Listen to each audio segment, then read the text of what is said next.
किसी ने बड़ी खूबसूरत बात कही है कि अगर हौसला बुलंद हो तो दुनिया में कोई भी काम मुश्किल नहीं होता। मैं आपका दोस्त अमित राठौर आ गया हूं फिर से एक छोटी सी कहानी लेकर। यह कहानी है गोविंद नाम की एक लड़के की। गोविंद का जन्म एक छोटे से गांव में छोटे से परिवार में हुआ था। उनके पिता किसी तरह रिक्शा चलाकर परिवार का भरण पोषण करते थे। गोविंद जी की उम्र पढ़ने की हो गई थी। सरकारी स्कूल में उनका एडमिशन हुआ और वो दूसरे बच्चों की तरह अपनी पढ़ाई कर रहे थे। एक दिन की बात है, गोविंद जी अपने दोस्तों के साथ खेल रहे थे। तभी अचानक गोविंद का बॉल उनके एक दोस्त के घर में चला गया। जब उन्होंने वो बॉल लाने अपने दोस्त के घर गए तब दोस्त के पिता ने कुछ ऐसा शब्द बोला जो गोविंद की जिंदगी को एक नया मोड़ दे गया। दोस्त के पिता ने कहा, तुम्हारी हिम्मत कैसे हुई मेरे बेटे के साथ खेलने की? लगता है तुम अपनी औकात भूल गए हो। तुम रिक्शा वाले के बेटे हो।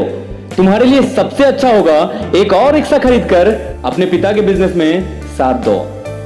गोविंद जी को यह शब्द झकझोर के रख दिया था, बट करते भी तो क्या करते? मन में सिर्फ एक ही बात चल रही थी, ऐसा क्या करूं जिससे कि मेरे फैमिली का और मेरा इज्जत बढ़ जाए। यहीं से शुरू हुई गोविंद जायसवाल की एक नई जिंदगी।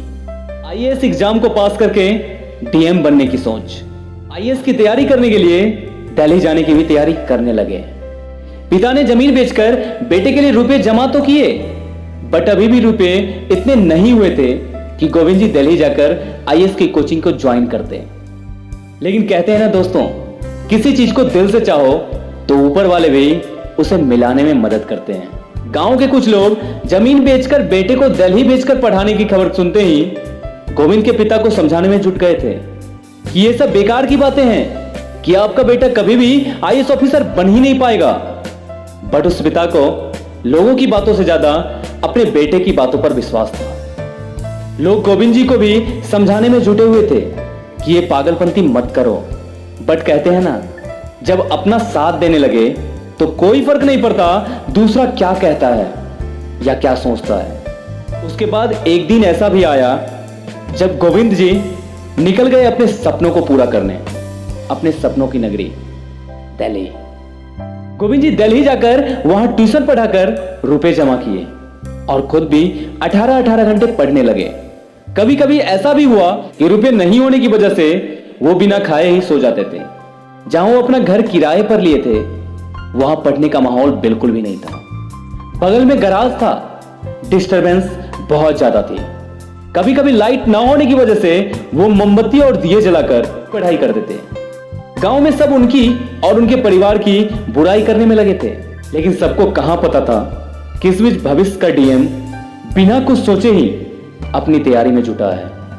आखिरकार वो दिन भी आ ही गया जब गोविंद नहीं गोविंद सर बन गए।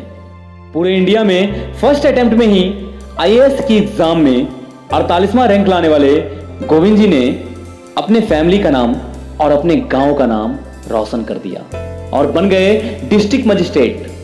दोस्तों, कई बार हम अपने सिचुएशन को, तो कई बार गरीब होने की वजह से भगवान को, तो कई बार लोगों को दोष देते रहते हैं। याद रखिएगा, दुनिया आपके बारे में क्या सोचती है या आपके साथ कैसा व्यवहार करती है, इससे कोई फर्क नहीं पड़ता, बट आप अपने बारे में क्या सोचते हैं इससे बहुत फर्क पड़ता है। लाइफ में बुरा वक्त आना भी बहुत जरूरी है। कुछ लोग बुरा वक्त से हार जाते हैं और कुछ लोग बुरा वक्त को ही हरा देते हैं। सो किसी को भी दोष दिए बिना ही अपना काम करते रहिए अपने सपने को पूरा करने के लिए, क्योंकि प्यारा सा कमल कीचड़ में ही उगता है। इसी के साथ मैं अमित आपसे विदा लेना चाहता हूं। मिलेंगे फिर एक नई वीडियो में, तब तक के लिए बाय बाय।